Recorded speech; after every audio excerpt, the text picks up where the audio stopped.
Hello, everyone. Am I on? Nice. Okay. Hello, everyone, and welcome to Talent League Season 10. My name is Retro, and I am joined here by the wonderful Noctish, and we have a brilliant game for us here today. It is Davinci Esports Youngsters versus Eagle Empire. Noctish, are you excited for this? And how are you, actually, first and foremost? Thank you for asking. I'm a little bit tired. I just reached home from a very long meeting, but going full energy. I'm in like, who cannot be full of energy for Siege? It Mhm. will eat you up if you're not. So that about it. Yeah, I'm excited. Since Eagle Empire has not very not been on a very good rail so far. I'm pretty sure they are trying their best, everything they can back, and sure will do. But on the other hand, Da Vinci has lost one game and won one game against Mercy Talent, which was a 7-4 if I remember correctly. So we are going into this game in the Contenders Playdate 3 with one team losing two games and one team winning one and losing one. Yeah, it's interesting matchups there, and I'm very excited for to see actually how these teams fare up against each other, considering their scores so far. I don't think that we've seen either of these teams, or at least not with these particular rosters in talent so far. So that will definitely be exciting to see how these somewhat new rosters for both of these teams. They're not super new. They're not like a couple weeks old, but they still are pretty new and are still getting to know each other. So that will be interesting to see how that goes up. And well, without any further ado, we are a go here on Oregon, and the first operator bans are already going out. To carry, interesting option on Oregon. The carry brings a lot of options for the attackers to find those defenders ringing the phone. So it's a very good ban in my opinion. But on the other hand, Capito ban coming from Davinci Code and the way that you guys seeing the bans going quickly because everyone agree on. So we have Capito and Mira banned by Davinci Sport. We don't see Capito banned that much, do we? Yeah, I really don't. I mean, Mira's sort of a popular band in Oregon, or at least she used to be a little while ago when that was really the meta, especially for basement. But Capital, yeah, like you said, is a very interesting band. I can't really place why they would. I mean, Capital is definitely really good, but I don't think that he's really ban worthy on Oregon at the very least. I don't know, but Solus doesn't really surprise me. Solus is a pretty common band, has been for a while, so. That at least makes sense. Isn't it one of the complete perma bans recently? I It mean, really like, has been, uh, yeah. so Uh, we go into the first round of this game. We are playing on the basement. So it's going to be kind of a default setup, opening up the small room, the rotation, playing mhm. possibly a little bit in electrical. With interesting operators, we are seeing Fenrir on board, Mhm. and Ying, Lion, and Nuke for Da Vinci. Yeah, it's an interesting setup at least. Well, it's not so much interesting in terms of like, oh, it's something unexpected. It's a very meta setup. I feel like for both of these teams, very meta picks all around. The only thing that I'm really interested about is how that Fenrir will play out. I'm surprised to see that the fact that he, even made it out through the ban phase in the first place, considering that he's also been a pretty favorable ban pretty much since he came out. So the fact that they kept him around obviously tells us that both Da Vinci and Eagle are definitely very keen on playing him and have their own ways of featuring him. So I'm definitely interested in seeing that. And I think the sort of the play of the game will probably be that Warden staying alive for as long as possible once that Ying rollout comes out. What I presume will probably be through that hatch if the players don't die before then. As understanding one of the most common ways to possibly enter the map right now, Ing is trying to drone outside of T1 and Nuke trying to push into T1. We are going to see a little bit of stack towards Tower Stairs. people are roaming pretty heavily. We are seeing one in meeting hall. It's our beloved warden with 1.5 MPX, and we can see one player on Shaiko trying to hold Baxes at the same time for the bunker. So the moment that push comes from Baxes, they are going to be completely ready. Jan is trying to push into the meeting. There's a fight between Warden and such a nice shot by Yana towards Warden, and also the glass is off. Yep. The opening pick's already starting out, and that's going to be an issue. There goes another one. This Kiz goes down. A minute to go, still quite a lot of time, and now with man advantage, Davinci Esports have the perfect opportunity to make something happen here, but another one goes down as Pigeon finds one with the shotgun, close range. There goes the smoke babe as well to delay them further. Sandra just waiting, trying to catch them off guard from those stairs. Crawling through that breach back into the bomb site, trying to retrieve his own life, and they can't quite get that shot. And there go the Candelas. They're about to start raining hell up on that site. And unfortunately, there goes the stand-up, but he can't find the kill. There goes another trade, 2v2 now. 30 seconds to go. Pigeon in the back of sight. No smoke babes remaining. Both of the attackers still just waiting, trying to find an avenue of entrance. 20 seconds to go. That time running so low. There's a player covering off that freezer. They can't quite go through this long hole without being exposed, but they will try anyway. Pigeon with the shotgun now in hand will try to catch them off guard at close range. Alepex trying to plant in that sort of off default spot, and he goes down to Pigeon with the shotgun close range, and they will pick up the final one.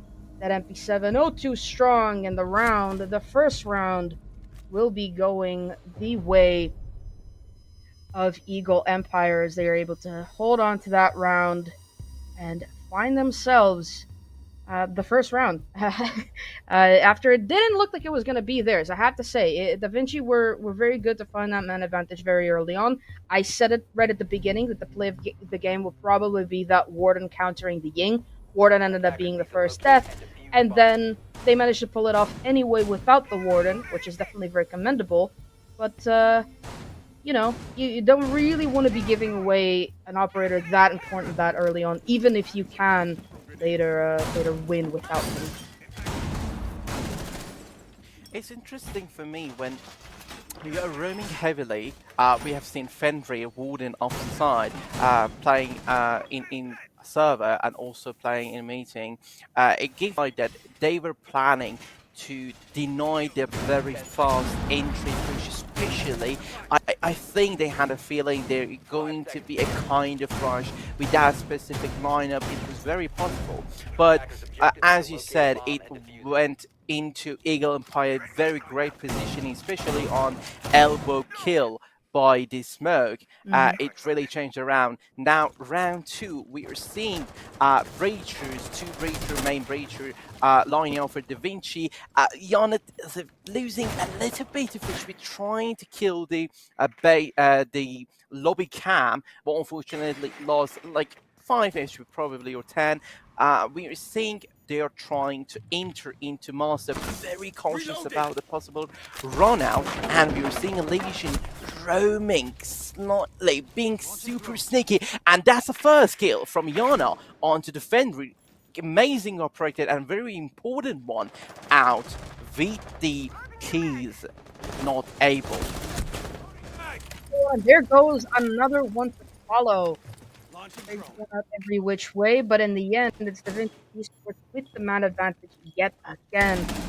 Same thing happened last time, but the last time that we saw it, they weren't able to hold onto that man advantage that they gained so early on. Are they going to be able to hold onto it? Doesn't look like it, but they managed to regain it once again after they lost.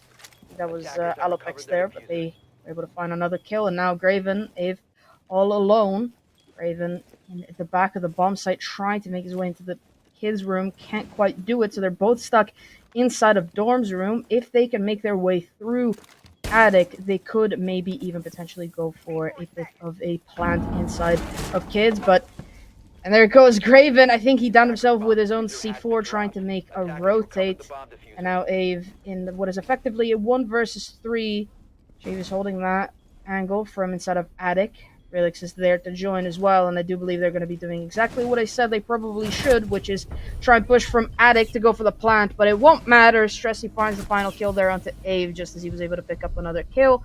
And the final player that died in that round was Graven to his own C4, and Davinci Esports were able to equalize the score count now at 1 round each.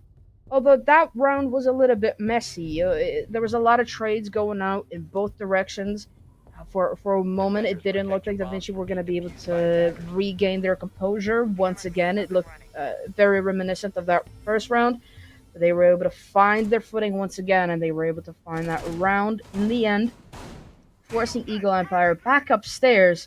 And hopefully this time around, they won't be losing their players as quickly and as carelessly as before. Although, Noctish, please take a look on the left side of your screen at that attacker lineup. That has me a little bit intrigued as to what that alludes to. It's going to be very interesting, that specific lineup. It just gave me the vibe that, okay, Davinci had enough. They're going to be super aggressive, trying to execute every little shot they can. I'm reloading. It definitely does. And with the buffs that Grim had received as well, that should make him a bit more viable of an operator pick than he would have been a few months ago when he was still pretty weak. And ironically, it is the Amaru that is going in through the basement. I do believe that the plan of attack there is for the Amaru to go through the hatch into Kid's room and try to make something happen that way, although we're going to have to wait and see whether or not that is. She could also be trying to go through the meeting hatch into Attic, but of course at this point their plan is unknown. Very slow attack here for Davinci. They're really not doing anything, not pushing anywhere, just trying to drone as much as they can and trying to find these very deep roaming defenders to try and... there goes the opening pick as Civil finds Ave, but there's still more defenders lurking around that could be finding that trade. There goes the drones, finding Raven. Shave now inside of Showers, trying to hunt down the player, and there goes a beautiful swing. Graven finds Relix, but immediately traded out. Shave finds that kill. Davinci are just too good and too close, too connected for Eagle to really be able to do anything about it. They were just a little bit too disjointed with that very deep roam, and it cost them 2 lives right now. He is throwing down a couple more of those Fenrir gadgets, trying to catch them off as they try to push up those wide stairs, which does seem to be the next course of attack. But of course, with that hatch open from inside of Kitchen and with the Amaru still alive, that could also be a potential risk for Eagle, as Civil is inching his way closer to that hatch. And there goes another kill onto Pigeon. Alopex from the dorm's double window is able to find that kill. And there go the bees that will surely find Sando here in the back of Kids. They don't just yet, but you know, he's going to get found out sooner or later. Oh no, they do, but Kids is able to find the one on Civil. Stressing now at the top of the wide stairs, just waiting for somebody to peek their head on through. Could be Kiz. Sando still getting caught by those bees, and Kiz is able to find Stressy with a beautiful swing, I do believe. Shave and Alopex now, 15 seconds or about so to go. Still trying to make waves. Are they actually able to do it? And there goes the vault in. One goes down. The second one goes down as well. And Eagle Empire find another round. And are able to retake the lead here as they win their 3rd defensive round. And now they've locked 2 of their bomb sites that they've gone to. Actually, no. They've unlocked the basement. Of course, I forgot that it unlocks after 3 rounds. So they're able to... Yeah. I don't know. I got a little confused. But no, yeah, they can and they will be going back down to basement again.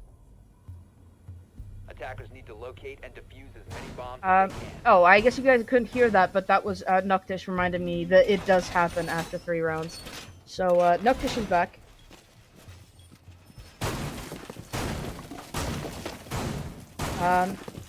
So having some issues here, some audio issues here. Oh, is he here? Okay, I'm getting super confused now, people. Okay, Me it's too. probably my bad. Anyway, we go into round 4, and not having me on the stream, it's a bit of bad luck. I know, you miss my beautiful sound, but it always happens. So, anyway, we're seeing Goyo adding to the roster, and also, this time, the elbow is going to be open to play a little bit super aggressive into the bunker blue. But on the other hand, Davinci hasn't changed that much. They are playing with the same roster, same lineup as the first attack into the basement. Yana pushing into the showers, droning, finding any eager player, someone trying and be so desperate to get the first opening. It can be the Goyo playing on the freezer stairs. They're droning every bit of angle they can, and this is the perfect way to play it. Goyo has back into the freezer, and the player on T1 heard the T3 window being opened, nuke on the top floor. Yep. Still no deaths after a bit of a scuffle there, but as the drones continue to find these defenders, Ave is forced to go back from the position he was previously holding inside of that tower, but the drone still spots him, and he does decide better of staying there, as I do believe that he would have been completely taken out there by Stressy with just a little swing there onto the right spot with that drone spotting him, but he does retrieve back into the bomb site, leaving that mid floor unattended, at least for now, until somebody tries to go for a bit of a late flank, and leaves Davinci Esports to basically do whatever they want here with those hatches, with that mid floor, try to set themselves up for an attack or for an execute, which with a minute 20, they still have more than enough time to do just that. I really love the way Davinci is playing. They're droning everything they can so they don't get caught off guard, and then taking their time, opening the hatch, making some diversions, and then trying to push somewhere else completely different what their actual play is. Now, they're going to get the control of Freezer, trying to nade any player playing close side, opening the walls towards Shaiko, one playing in the bunker, trying to play super aggressive. Ave is going to lose a little bit of health. The Shaiko angles are going to open. I have a feeling it's going to be a Ying Lion rush into electrical. I have to agree with you, and I think that that's exactly what they were trying to do before in round 1. It didn't quite work out, but it might this time. She finds that opening kill. Stressy down but not out, so technically not an opening kill yet. 20 seconds to go. If they're gonna drop, it is gonna have to be now. There goes an insta trade here between Relix and Graven. Shaiv goes down as well. Alapex and Civil once again in a 2vx, trying to find something, trying to make something happen here. There goes the hatch drop, but Ave is inside. Blue finds that kill, and Pigeon will clean up the rest. The round ends, and Eagle Empire find themselves another one, extend their lead over the Davinci Esports team, and are looking at a pretty good closeout here in this first half. They're looking at potentially even taking a significant lead here, but at the very least securing themselves an even split of 3 rounds to 3. One of the huge potential of that electrical drop, fast drop, Ying Lion lineup is that you caught people off guard. But always you need to remember teams are going to expect such a default rush and default play. So when you expect that, you understand you need to put your players, you need to put your operators in correct positioning. If 3-4 people going to drop that specific hatch, people are going to catch you off guard with the amazing crossfire they hold. And this is something I believe Davinci was not expecting, since one player, Iona, was down. They got one, so it was technically a 4v4. They're trying to push that hard, but they didn't have the needed crossfire to execute that plan. Anyway, round 5, 3-1, as you said, is a potential good play and a possible lead for EE. Now, as people can see, they are trying to push from the basement. Great shot by Wow. the hatch opened on Fenrir. Again, huge pick. Those keys are not going to be available later in the round when it matters most.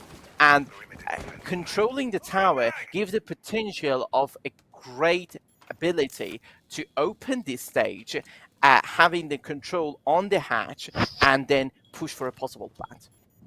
Yeah, that is definitely going to hurt them not having that Fenrir in play, and Davinci Esports are more than happy to not only gain a little bit of man advantage early on, but also, as you said, to take care of a very crucial operator for later in the round.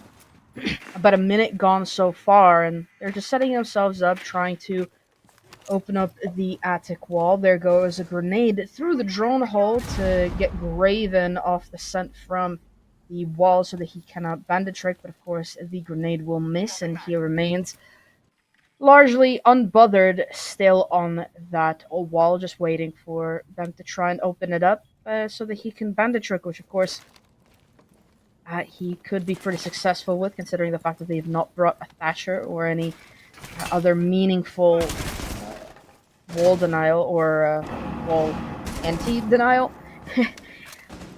But it doesn't look like they're really going for it just yet. Oh, there we go. There goes a grenade. That one will take care of it. There goes another grenade.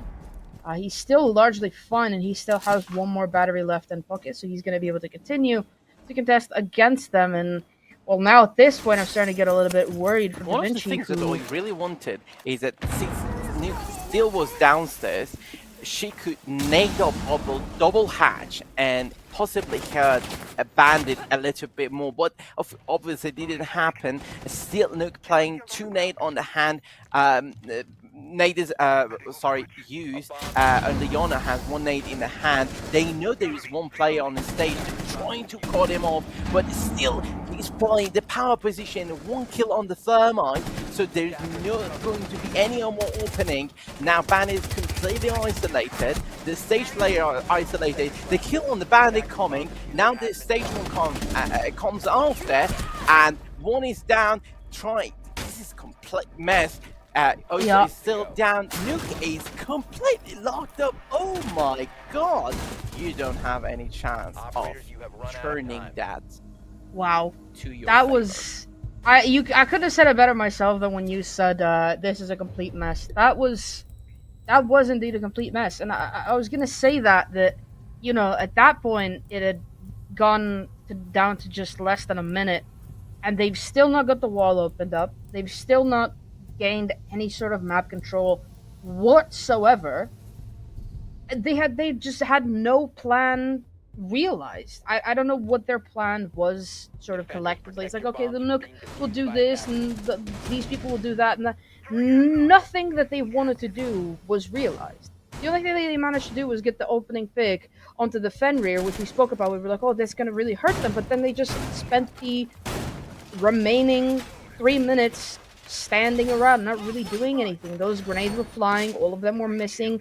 Nobody really tried to contest that bandit in any more meaningful way. You were talking about the grenades, double hatch play. There was no Jaeger or Mai on board, so they were able to just chuck those grenades however they wanted. None of that happened. They just kind of didn't do anything for the vast majority of that round, and I wonder where that disconnect was. What happened? What were they waiting for? Were they just really relying on that grenade play that much, or just getting the bandit taken care of? I don't know. It's very confusing. But Eagle Empire weren't confused and they managed to find themselves another round. Now looking at a potential 5-1 split on the opening half. Wow. You perfectly said it. The plan was not clear, but that story should be discussed later after this game. Now, round 6. Again, a very aggressive, trying to get the control of small tower. The Eagle Empire playing super aggressive into the showers, trying to deny any possible rush into small tower, gaining the control. There is a drone dancing around that drone hole that brings a little bit of distraction to the Eagle Empire, but not enough so people can actually execute one. The first kill, Yana has been entering so hard recently, and the positioning of Eagle Empire was not the best way, so they could protect themselves, but still they actually wasted 1 minute and 50 seconds. We have seen Amaru a possible rush through the hatch. Maybe, but with the surveillance from above, I don't think that that's really going to be viable, at least not for now. But with that grenade and pocket from the Nook, it could potentially be a play. Although it doesn't look like that's where the Nook is going. It does look they're going to be relocating to this dorms and big window attack, as Shaiv joins them there as well. I think they're trying to So we were split. seeing. Go on, Sorry, go on. I just wanted to say I think they're trying to split Pigeon's attention between the hatch and the window to force him away to distract him, and that way they're going to be able to push up the hatch. But once again, they're just stalling. They're really not Swapping doing mags. anything. Alupek's taking a little bit of damage here as he tries to push in from that window, but hey, with such a very long angle, could just be denying that push entirely. One of the things that I'm realizing right now is Davinci has changed from that careful droning team into a more fast-paced team without droning, which both way is kind of hurting.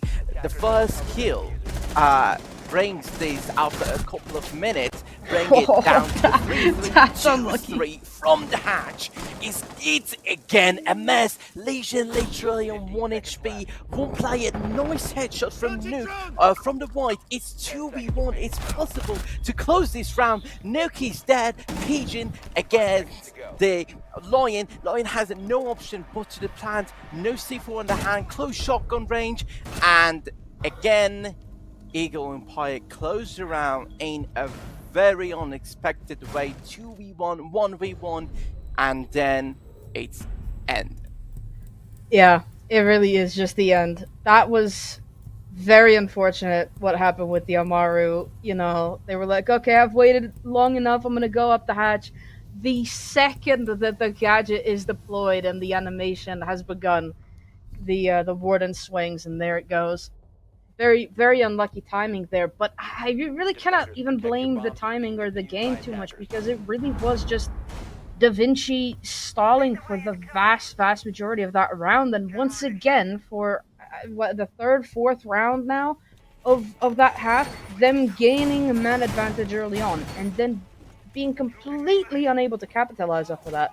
And now Eagle Empire, as they head into their attacking rounds, have a 5-round lead where they, or not 5-round, 4-round, my bad, 4-round lead where they can take their time and really just make sure that they can get these final round wins to get themselves across the finish line and to get this game over and done with. And Davinci are going to have to really put their effort in and try and minimize that lead. I mean, at this point, they really cannot be making any mistakes, or as Eagle Empire are going to be on match point at that point. The way Eagle Empire was playing before that was not realized by Davinci player due to the lack of droning after a couple of rounds. They just decided to ditch that. Now, we're seeing a completely different setup from Davinci's. They are extending their hold into the closet, into the tower T2, trying to put the pressure on Eagle Empire attackers to come on, guys, you need to drone us. I'm going to waste as much as possible time from you so you cannot enter the site. You need to spend time clearing me, clearing these roamers, clearing these players, anchoring. And as you can see, it's walking. What minute has passed? There is absolutely no control over the map, and Davinci's player are playing completely freely. Everything has been set up in this its perfect way to spend time, waste time as much as possible, as throwing to destroying those keyboard barriers. One caught by the Agnet, the second keyboard barrier comes, and are you going to really waste the last breacher in your pocket to destroy that keyboard barrier? I really hope not, but they just might. I think they might try to rely on those can openers in the pocket of the Ying to try and find that. They're able to find that kill, indeed using the final Selma charge. But there goes another trade to follow up from Relix, and there goes the Vault in with the Candelas as Graven is able to find that kill, taking a lot of damage through the wall, but also dealing quite a bit himself. A minute to go. Davinci quite disjointed, as Civil is the only one that really in sight. The other two remaining defenders trying to battle their way from the top of White Stairs. Eagle Empire starting to collapse onto this defending team. 40 seconds to go, and just now they've started to stall a bit again. The difference between these two teams is that Eagle Empire has assumed they're going to play Ying, a great C4, damage a little bit the last HP of that player. Now trying to plant on the default, it comes down to the 1v1 against an Ashe, super aggressive Ashe, and a Moze with not a very great gun in a 1v1 against an Ashe G36. Default cam is going up. He has no option but to plan. This brings the option for Mozzie to kill it off, but unfortunately he needs to let it off, go protecting probably his KD. This is not ranked, but joke aside, it ended round in the favor of Eagle Empire. Again, I wanted to mention that It was Davinci Esports, wasn't it? Yeah, Davinci, yeah, sorry. Thank you for correcting me. I just assume it goes to the Eagle Empire side. Yeah. But actually, this was a very good hold until like last 30 seconds by Davinci. Yeah. They wasted time as much as possible. They force Eagle Empire players to take risk, to play super aggressive. Those C4s really hurt Eagle Empire attackers because they didn't have that much of information. But on the other hand, I want to say this, Eagle Empire on defense, they assume every round that Davinci is going to play Ying or Stun Grenade, so they brought Warden every time. But Davinci in the first round of the defense didn't brought, they got caught multiple times by that Ying Candelas. Eventually they were able to close the round in their favor, but now we can see that Warden is brought up, Goyo on the hand, can waste a huge amount of time and damaging people, and we have two roamers with great ability of opening rotations, and a Dremel dash of Oryx can bring a huge amount of time and save a huge amount of time while trying to flank. Yep, there goes the first bit of attack coming up from Eagle Empires. They not necessarily waste a grenade, but they do use a grenade to open up that barrel door. And in the meantime, the Blitz decides to rotate away and try to attack somewhere else through the tower by the looks of it. And there goes a swing there from Sonda. I don't know why Stressy was just standing in the middle of the room like that, but he found himself quite a dire fate there as he goes down first of anybody here, and that leaves that top floor pretty much unprotected from any defenders, leaving Eagle Empire to do whatever they may please with it. And looks like that's exactly what they're doing. They're just clearing it out and setting themselves up for a push through. Well, I really don't know a push through where, considering the fact that they don't have any hard breachers, so it's not going to be through the hatches. It's definitely going to be down one of these staircases, and there goes the Blitz, taking down the Oryx, or at least attempting to, but the Oryx runs away, remains alive, and remains actually in better health than the Blitz. Attackers It was drop the interesting. diffuser. As you can see, Attackers all recovered the bomb players diffuser. from Eagle Empire stacked up. They're kinda lost. I feel they are lost. They don't know what they are going to exactly do. Possibly down to the reason they were not droning as hard and as detailed as Davinci was doing on their attack side. But now they have found themselves separated. So the distraction on the side of Davinci can actually benefit the players of Eagle Empire. There is no player on the backstairs. This is a push from Bunker, Freezer, and Laundry. Yep, that is exactly where they're going to be coming from. 30 seconds to go. There's a player still pushing in from barrels, trying to distract them as much as possible. Another player still watching those backstairs. It's another player that's not watching the front side. Shave will take down Kids. There goes the first attacker down, and there go more of them. Pigeon is able to push into the bomb site, find Alifex, and now the plant is going down. He doesn't really have sufficient cover, but they're relying on his positioning to protect them. The plant did go down. Shave is able to find one, but immediately taken down, or immediately traded out, rather. It's effectively a 2 versus 2. Azav is now down with that diffuser timer ticking down, but Sheev is able to find Graven, and now it's all down to Sando to try and hold on to this round for his team. He's in a pretty good position, but not if he's split in two, and there goes one. He's able to find the second one on the turnaround as well. A beautiful, beautiful 2K to finish it off. But around there, an Eagle Empire, after I really didn't think that they were going to be able to pull it off, considering how disjointed and how confused and, frankly, you said it best, lost they were for the vast majority of that round. They were able to find that avenue of entrance. They were able to distract those players sufficiently enough, and they were able to find the tiniest little bit of uncovered space for that diffuser to go down, and then it was all just about holding it on for their lives, and that's exactly how they got it.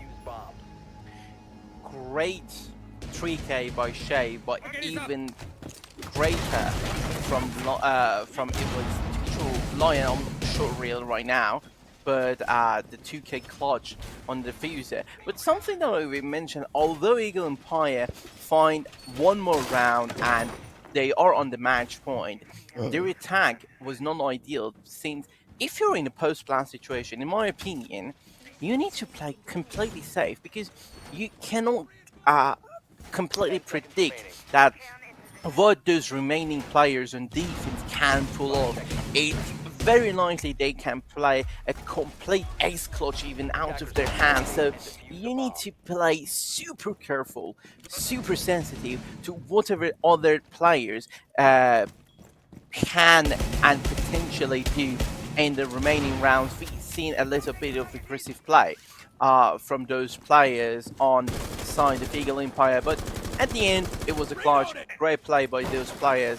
Now we are on the match point 6-2 in favor of EE. So this is completely different. It's the same side, same setup, but with a vast amount of roaming. They cannot really enter this side very easily. That's a great kill from Stacey onto the Pigeon. Top fragger of EE is now off board, and more importantly, those Candelos are not on the roster anymore, so they cannot blind anyone. Yeah, that was a very, very important opening kill there, Stacey, and a very important operator there is not just the Ying, but it's also those hard breach gadgets as well. So they're not going to be able to open up anything with those. Of course, they were able to pull off a round without any hard breach before, but it's not really going to be that possible this time. As they lose another player, Graven is able to find a refrag there, finally able to take care of that. Malusi playing upstairs in the tower. But 90 seconds to go, they find themselves with only one set of nades when they started out with two, and they only find themselves now without that Ying, without their star player with Pigeon as well. So it'll be quite a tough round here with a minute to go still. And four of those defenders who have solidified themselves into their positions and have zero intention of letting them take any more than they've already taken. Attackers recovered the bomb diffuser.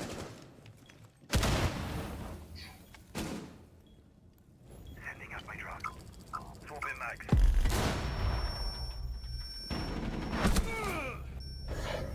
So this is going to be another mess. It's a 2v3, nearly a 2v2 again. Lion on the bait of HP, still 2 EMP on the hand. It's going to be in favor of AE, I really don't know. But C4 still on the roster, so it can deny a possible plan. Lion on a on the verge of death. They don't know about the box player, and the ground is going to be closed in the favor of Davinci players. Great positioning, great crossfire. Unfortunately, Eagle Empire was unable to find those roamers. A lack of droning, people. This round completely shows, even to the slightest people that has no clue how important droning is. If you cannot find those roamers, if you cannot find those positions, those power positions, you will get off guard, as Yana did, coming out of the attic bridge and don't know about anyone holding the T3 of the big tower. Yeah, couldn't have said it better. They really lost the round, I would say, pretty much immediately as soon as they lost those two players inside of tower. They were able to find that refrag finally, but after that, much like we've seen from them so far in their attacking rounds, is that they've put themselves into the same exact position of just stalling for way too long and not really having a game plan. Really, most of their attacking rounds so far that have worked out on the benefit of just having that fragging potential. They're very, very good fraggers, most of them on the side of EE, so they were able to find those kills, able to find those rounds simply based on merit, but there was very little strategic prowess there, or at least that I've seen. I really didn't think that they showed themselves to be that strategic in their attacking rounds. And losing those two players without even really droning it, so it didn't really come down to the opponents being better fraggers. It just really, that basically was where the round was over. They were able to find a couple more of those kills later on in the basement, where I really started to worry and think, oh, are they going to be able to pull it off? But it was just a little too late. And now, with the Monty in hand, it might be a little bit more strategic than what we've seen from them so far, trying to open up this meeting wall from the lobby side, try and get the Monty in with the diffuser to get the plant down, and then you just have to cover from garage. But, of course, we'll have to see whether or not that is even going to be possible for them. As they spend the first minute of the round just walking through, droning, trying to find any of these unsuspecting roamers. Look how scattered those Eagle Empire players are, and at the same time, great backup and crossfire from each player of Davinci. It shows Davinci has practiced this, is understanding the importance of having a backup. Look at that player on top of fight. That castle was trying to deny the Monty push. Unfortunately, caught off guard by the Ash pushing from small tower, I guess. But still, this is far away from being ended. Pigeon opening the wall from the garage into the meeting. That night is not going to catch anyone or anything. The trade comes off now. It's back on 4v4. Monty is still alive, but not on the full HP. A possible plant can come, but do they know about that Malusi player holding off a possible position of a plant? Now, Nurk is going to be super sneaky. A plank coming behind the Monte in the corner from the Thermite, but unfortunately lost its HP to the double grenade coming 3v3, 2v3 in the favor of EE, but look at those HP from Monty and Nuke. This is not going to be a very easy round if it's going to be close in the favor of EE. Yeah, being caught off guard there from all the way up on the stage. Shaiv and Civil both find a kill, and now it's all down to the Monty, as you said, very, very low HP, low on time now. Diffuser is in hand, but he's got very little positioning advantage. He's just chasing ghosts at this point. They're all running away. He's trying to find something, and he's not going to be able to do anything. It's the M870 close range prone angle into the toes to find that kill, and Davinci stay alive for one more round. They bring that gap closer and closer to even. Eagle Empire, once very, very, very much on top, are starting to lose their grip of this match, and I'm starting to see, sort of in the nearby distance, a potential. I won't say what, but you know what I mean. I won't say it in order to not jinx it, but you know what I'm seeing in the not so distant future. Potentially, of course, maybe. 100%. This is one of those things that you really don't want to say, but you feel you need to say it, and it's really understandable. I want to mention that even in rank, when you are 3-0 behind, and then you pull and you try to close that gap as much as possible. Okay, this brings me a goosebump. If you're an F1 fan, you remember this line from Bono from Mercedes F1 team telling Lewis Hamilton to close the gap as much as possible. It's hammer time. So I'm going to say this, if it's hammer time for that specific team falling behind, it's very likely to win that round, because that momentum, that synergy, that those emotions build up, adrenaline is fighting up and say, yeah, you can do this, buddy. We can win this game and win this round. Let's push it. Let's push the limits and do whatever is need and it takes to win that game that we unfortunately couldn't close the gap in the first couple of the rounds. Now, the site again is in dining meeting, in dining kitchen. Sorry, there the Davinci players are kind of stacked up in the attic, trying to protect any possible push from the master into the trophy. The other side of attack is going to be tower attic. So, are we going to see a good pinch here? We just might. We really, really just might, but it's going to take a little bit of work and definitely a little bit of droning as well. Good coordination from them in order to achieve that. But as Seville drops down that hatch, the hatch being opened up from below by a teammate, he leaves that place unattended. His teammate unsupported. And, oh, there goes Graven using a Candela on the window to blind the player playing inside of attic. And there goes the vault in now as well, or at least the vault in attempt. Still the Jaeger playing upstairs, trying to deny as much time as possible.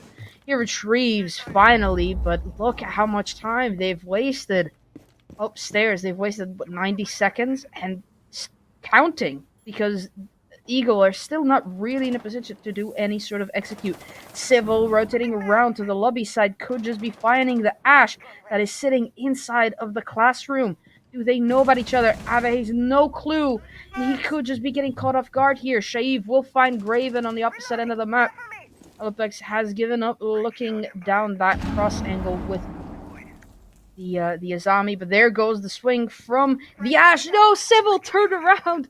Oh my goodness, I thought that was going to be a lot more dramatic than it actually ended up being, but I didn't end up going down that hallway. The clock once again running so low here for Eagle Empire. They still have very little in terms of control. There goes finally the push from the Ash, immediately traded out. There goes one more, bringing it back down to a 3 versus 3. 30 seconds to go. Pigeon up top the hatch. There goes a beautiful swing and a beautiful kill there onto Civil. Stessi and Relix all alone now. Stessi is able to go for a late flank, find Pigeon upstairs, and leave Eagle Empire bleeding even more so than before. Beautiful hold from inside of the bomb site. He finds one. He finds the second one. What a beautiful shot there. What a beautiful hold from Elix to hold on to that round. Davinci find themselves now just a foot away from that dreaded, for Eagle Empire anyway, that dreaded round 13. And Eagle Empire do take the moment to go for a timeout, which I couldn't have picked a better moment myself because they've lost, 4 rounds in a row now? Definitely not something they want to be putting themselves through.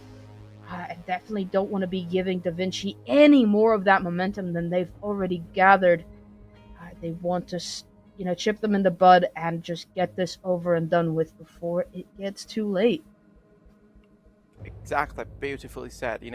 When you get the timeout, it's not time to review your strategies. It's not time to say those mistakes, what happened and what goes wrong. No, in those timeouts, coaches, IGLs, analysts, whatever is on the board, on the staff side, need to build that synergy again. Guys, it's okay. You can bring this back. Just remember the passion of Fabian or Meepy when they were coaching at the SI or the majors. It was all mental. So we go into the match point again. This is like 4th time going into the match point, but match point still for Yellow Empire 6-5. It's very possible this goes to overtime, but at the start of the cast, you said, and I agreed, that it's not going to be exciting, but who could have predicted these dramas, those special moments that just surprise people? And okay, who's this dude? I really love the new season and the invisible operator that came with the season. It definitely makes the game more exciting when you can't see the operators now. But a good visual bug is always funny, as long as it's not affecting. Yeah, it's the thing is, the way I view visual bugs is if they're just on the observer side and for the viewer, it's fine as long as it's not affecting the player's gameplay. Actually, like if I mean, like, think about fighting an invisible operator. Yeah, isn't that cheating? that would be awful. Oh my goodness. I mean, isn't that technically? I've not really. I wanted to say isn't that technically visual, but not really because you're not a drone. Actually, if you're Iana with your clone, you cannot see Vigil when he's close, right? You should not. Yeah, technically you should not. Yeah, I've never actually tested that out, but I feel like it doesn't work then. Can we have a confirmation from people that you guys do you have this kind of experience, Iana clone versus Vigil? Did you ever see it, guys? So, yeah, I would really let us know. Yeah, I want to know if that. I mean, it would make sense for that to work that way, but I don't know if it does. Anyway, though, we've been rambling on about invisible operators for the past minute. Meanwhile, Eagle Empire have taken care of that top floor, and they're swiftly working on pushing as many of those defenders from that middle floor as well, which they've successfully done now, with those Lion scans coming out as well. And, well, now they have free roam of it for the remaining 90 seconds of this round.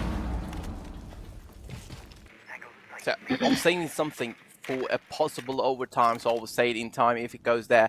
But this is a better droning, so we see 5 alive drone on the side of EE right now. Only one nade, 4 candelas, and EMP that might not actually come in handy in that specific. So Melusi playing in Harry Potter, bunker push is a very possible, but you can see other players of E still on the hatch, so it's going to be a fast drop. I really don't know. Get the first kill on the Melusi. That's a huge kill. The MP5 is not on the board anymore. Of course, a double impact nade as well. The other Candela's coming. The players are going to be completely blinded. They couldn't get the kill on the freezer player. Oh my god, 3v3 is going to be super close. All the players of Davinci Code not on the full health. Iana on the verge of death, but couldn't close the round. and eats the shotgun off the cave. What? Oh What? my god! What? Retro, What? we are going Oh all my the way to God. the overtime. I cannot believe this. I really thought that there's no way they pull that off. What a clutch from Elapix there. Oh my goodness. Oh, Oh that my I god. want to know the comms in the middle of that. I really hope that they've recorded that and that we could get a snippet of that Defenders, protect in the that bomb. moment when Alapix got By that clutch. attackers. That, oh my goodness, what a beautiful way to end that off and to bring us all the way into overtime. Wow. Although, before everybody gets excited as I've gotten, Davinci are back on attack. We've not seen them on attack in 6 rounds, and the last time that we saw them on attack, they only had 1 successful round. I really hope that in the time that we've seen them defending, they've learned a little bit more about Eagle Empire, and they've learned how to really combat them. Of course, you know, a little bit of that might have been forgotten just through the passage of time, but I really hope that they've learned the lesson and it's going to be a little bit more successful than it was before, because that was, you know, that was really not all that good coming out from them. Although, is this now, it is, right? It's a 5-1-5-1 for both Yeah, teams. it is Wow. 5-on-5-1, Wow. exactly. Good old, you know, defender side Oregon, am I right? True. I couldn't say it better myself. So, EE back on their defense side. So they had a great success when they were defending, as I said, 5-1 on their side. So they're going to be defending, attacking, and defending again. So if the trend is going to be true, this is going to be ended in favor of Eagle Empire 8-7. Just based on statics. Of course, this game has brought us many miracles. Oh Mhm. my god, I'm still thinking about that Kate clutch. Amazing It's play. like Anyway, how? so Yeah. I really want to ask them. But of course, that's another story for another day. Another push by the Blaze on the back stairs. This is going to be again a kind of multi-dimensional push, trying to push from the laundry, back stairs, a possible freezer. I'm not sure if we can see the full picture at the moment, but it's very possible. So this is one of those stories that I want to see if Davinci has learned to not waste that huge amount of time just to clear the people that are not actually roaming. Yeah.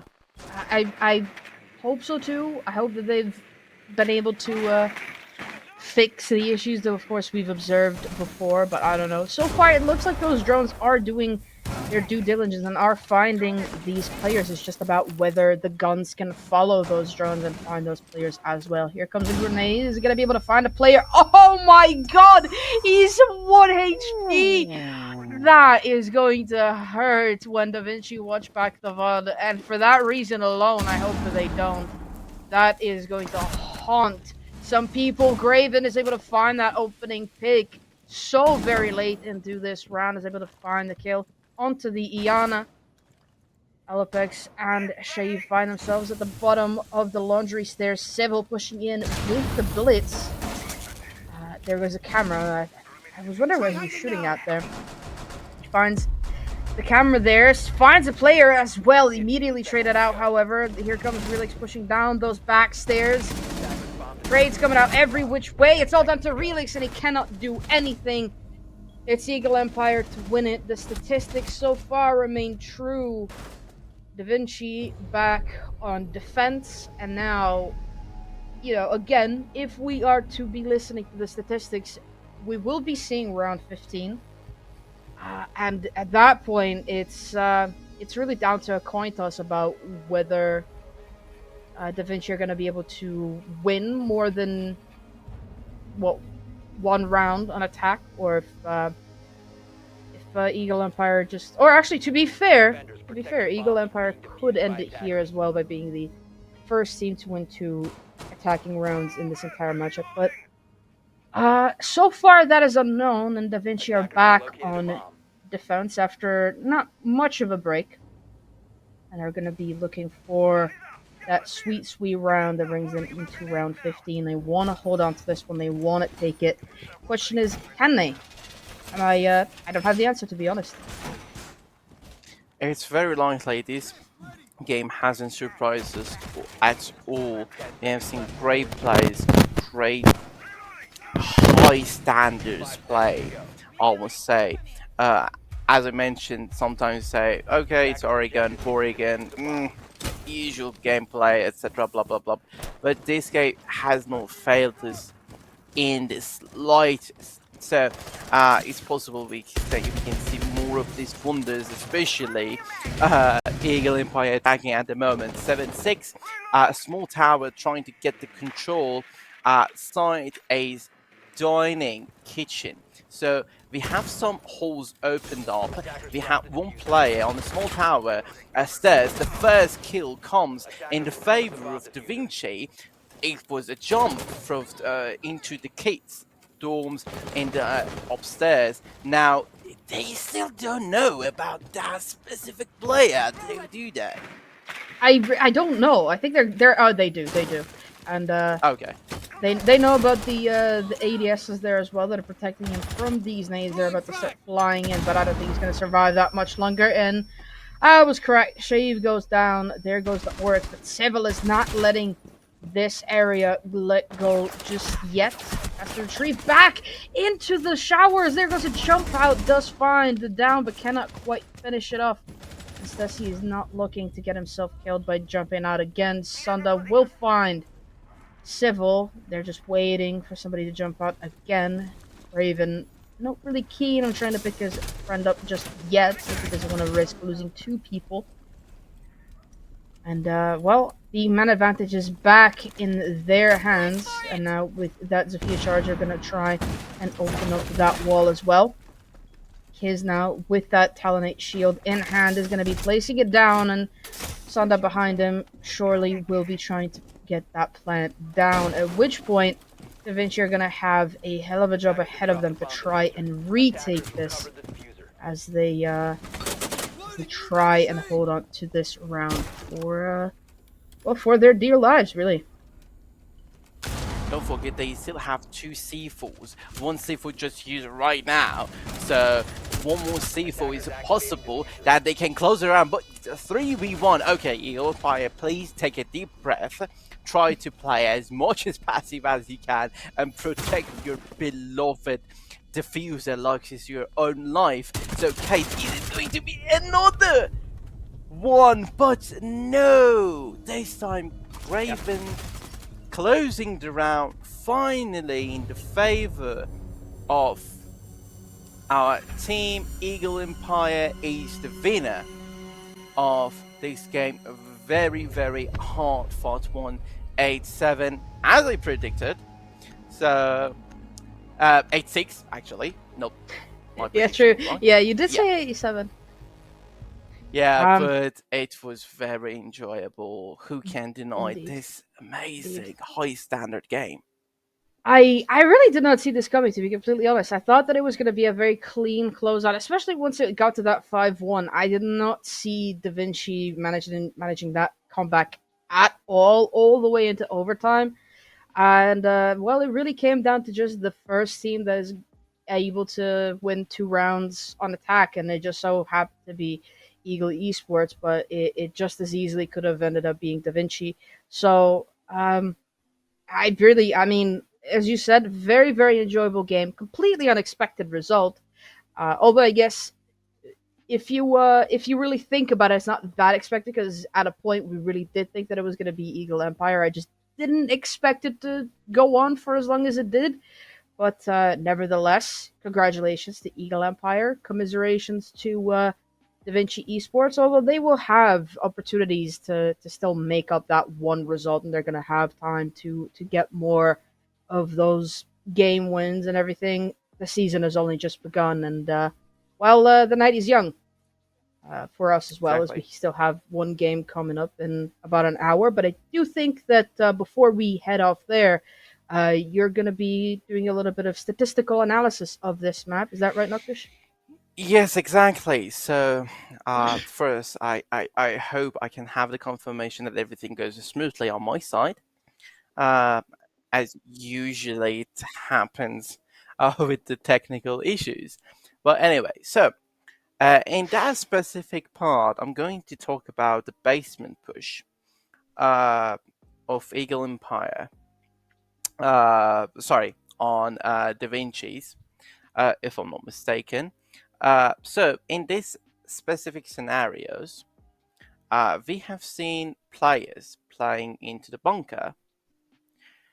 When you're playing in the bunker, you have actually three line of sights and places that you need to care about and you need to hold. So the first one is to the famous elbow. The second one is into the Shaiko, and the third one goes all the ways into the electrical and the pillar. So those three angles are very critical because you can cut off rotations, you can cut off any possible flanks coming into the tower push, and also any aggressive player towards yourself. So these are three important factors that when you're playing on bunker you need to think about. Then we had the push coming from laundry. I think it was two-player on the laundry and two-player on the freezer trying to push into the side. So as you see, we have a three-dimensional push, three different side to for defenders to cover. You have five players. You need to cover all those angles and the possible ways to counter. So when you're playing on laundry, you have a direct angles into the hallway. If you're playing behind those towels, you have angles toward the small room and also rotations. These are three more angles defenders need to take care about. On the freezer side, then again, another crossfire comes into the laundry washing machine. And the last one is behind a small box that can cut off any rotations from the hallways towards the laundry or from the hallways into the freezer. So these are amazing angles. If you can execute them, you will gain the round. This is exactly what happens. Because of the limited manpower, people were curious about the backstairs push. They were curious about the bunker push. They were curious about laundry, freezer, and a possible hatch. Forget the hatch. So these amount of angles that you need to hold, and you don't know how many people are pushing, will put you already in disadvantage, not only mechanically and skill wise, but also mentally, because you're kind of suspicious what kind of play I need to execute. In that specific case, it was EE. I remember right now the Lion clutched up. EE planted only by the uh, a specific part, a small part of laundry. We call it D1, default one. Um, and the Lion player was able to hold it off by playing by the box, cutting off the rotations from the hallways to the freezer, and also any possible diffusion on the diffuser. So, although these should not have gone to the very close 1v2, because Blitz was pushing into the small room. They were playing aggressively, they caught off guard. So I really don't agree with that specific part, but the execution was right on point. Beautiful play, beautiful positioning. And this is one of the things that people actually need to remember. This game is about the basics. I'm going to stop my stream right now. Back to my beautiful face. I talk about myself too much. I speak of myself so highly. I know. I joke around. This game is mostly about basic. If people have watched EUL last day, Fabian said when he was on G2, he was mostly talking about how to play the basic as a Mhm. team, as a one unit. when you are able to execute those basic, when you're able to play those basic perfectly, it really doesn't matter what kind of strategy others people throw at you, because you know every single part of this game and how it works. You can counter it pretty fast. Yeah, I couldn't agree more about that. And it is something that I often say, especially whenever I see teams really struggling with droning. Droning is probably the It most breaks my useful heart. piece of it really is. It's one of the most useful pieces of utility that you have as an attacker, if not the most important piece of utility that you have as an attacker. It is so crucial, and it is also so basic because it's the one thing that you have unlocked at every point. It's the one thing that doesn't require skill in the traditional sense of like, oh well, I'm not that good of a fragger, or oh well, I'm not that logical of a thinker. No, it's droning. It's the most basic thing in Siege, and if you don't have that down, I really struggle to understand how you could have anything else, down to a T. Like that is like the most basic thing. You should have that. So couldn't agree more with you about like if a team is able to pull up the most basic strategies and the most basic setups, then that really sets them up for a really good base to do the more extravagant things, to do more, innovative things that other teams might not be able to expect, that the other teams might not be able to even break down. So I think that really was showcased here today with the basics. Sometimes really not working out, but sometimes really being that good concrete base for a good attack or for a good defense rather. Exactly, I couldn't say better than myself. uh, it is very important people to understand the importance of those aspects. But without further ado, we are going to throw you guys into a break and come back with us for the next game. Yep. Bye. See you later.